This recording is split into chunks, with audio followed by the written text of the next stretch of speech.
आज विजयदशमी पर संघ प्रमुख ने देश विरोधी रावणों पर तीर दागे।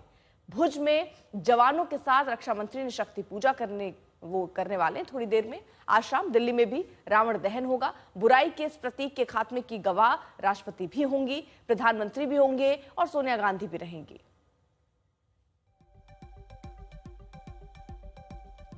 विजयदशमी पर संघ के सालाना कार्यक्रम में संघ प्रमुख मोहन भागवत ने परेड की सलामी ली, शस्त्र पूजा की, देश को शक्तिशाली बनाने का प्रण किया। सालाना संबोधन में संघ प्रमुख ने हिंदू राष्ट्र की बात की, कहा हिंदू मतलब भारतीय। हिंदू समाज पूरी दुनिया को रास्ता दिखाने का काम कर रहा है। उन्होंने पहलगाम हमले से लेकर अमेरिकी टैरिफ का जिक्र किया। उन्होंने मोदी सरकार के कामों को भी गिनाया है और उसकी खूब तारीफ की।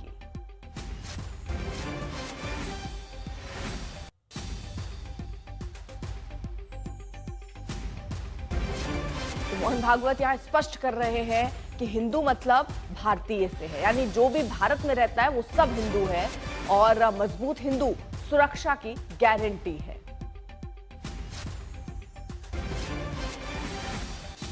नागपुर में हिंदू राष्ट्र पर मोहन भागवत का बयान सामने आया, जिसमें उन्होंने हिंदू की परिभाषा बताई और कहा कि हिंदू धर्म से उससे जुड़ा नहीं है। ये पूरे भारतीयों की बात होती है जब हिंदू कहा जाता है, और हिंदू अगर सशक्त होगा तो देश सशक्त होगा।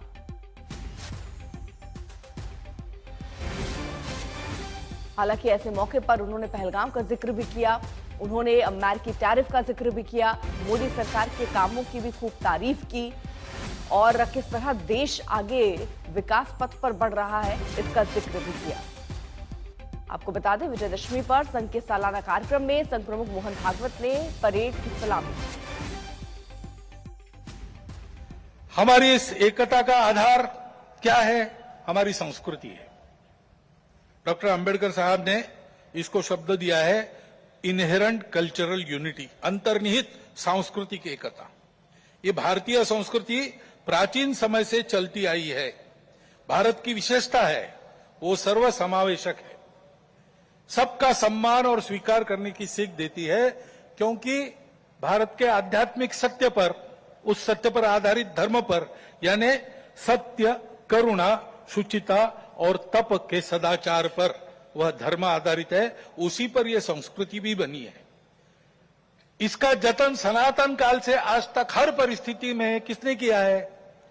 तो निश्चित रूप से इस देश के पुत्र रूप हिंदू समाज में ने किया है, और इसलिए कभी कभी उसको हिंदू संस्कृति भी कहते हैं। ऋषि ने अपने तपोबल से इसका निर्माण किया है, क्योंकि भारत में उनको इसका विकास करने के लिए आवश्यक समृद्ध और सुरक्षित प्रकृति मिली, परिवेश मिला, और पीढ़ी दर पीढ़ी इसको सरसाने के लिए, आगे पहुंचाने के लिए, इसकी सुरक्षा के लिए पूर्वजों ने परिश्रम किया है, त्याग किया है, बलिदान दिए। उस हमारी संस्कृति का आचरण, उसके आदर्श बने हमारे पूर्वजों का मन में गौरव और कृति में विवेकपूर्ण अनुसरण, तथा यह सब जिसके कारण संभव हुआ, उस हमारे पवित्र मातृभूमि की भक्ति, यह मिलकर हमारी राष्ट्रीयता है। विविधताओं के संपूर्ण स्वीकार और सम्मान के साथ हम सबको एक माल में मिलाने वाली यह भारतीय संस्कृति, यह राष्ट्रीयता है। इसको हम हिंदू राष्ट्रीयता कहते हैं। यही हमारे लिए हिंदू राष्ट्रीयता है। किसी को हिंदू शब्द से आपत्ति है, वो हिंदवी कहे, भारतीय कहे, आर्य कहे, जो कुछ है, ये सारे समानार्थी शब्द है, हम लोग जानते हैं। परंतु इस राष्ट्रीयता का स्पष्ट स्वरूप निर्देशित करने वाला एक ही शब्द हमको मिलता है, वो है हिंदू।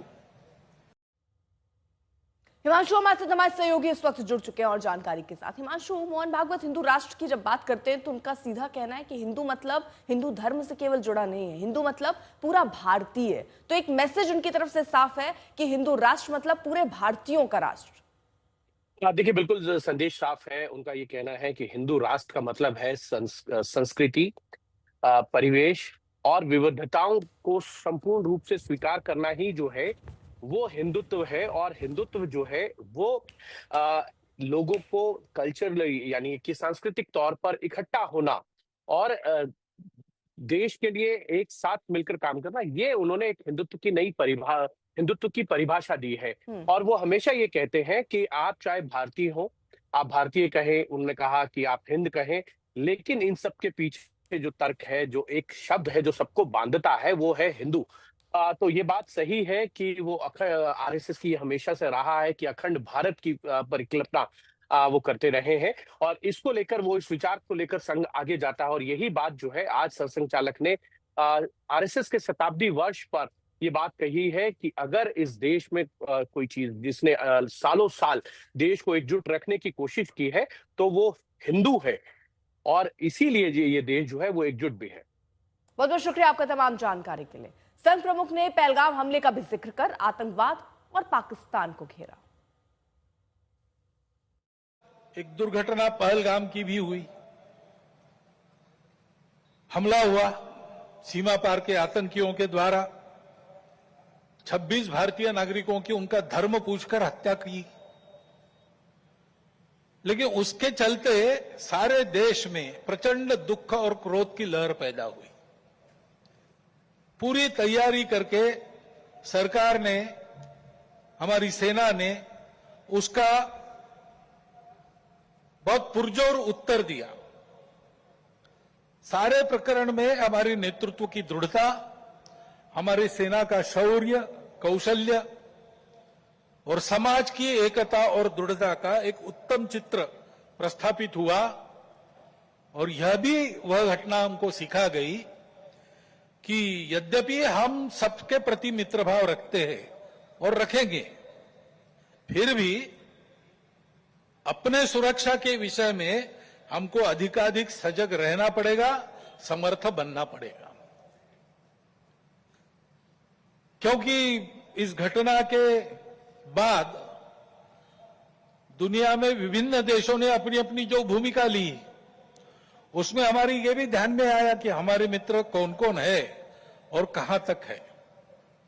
संघ प्रमुख ने अमेरिका की टैरिफ के बहाने न सिर्फ स्वदेशी का मंत्र दिया, बल्कि ये सलाह दी कि दुनिया से रिश्ते भी जरूरी हैं।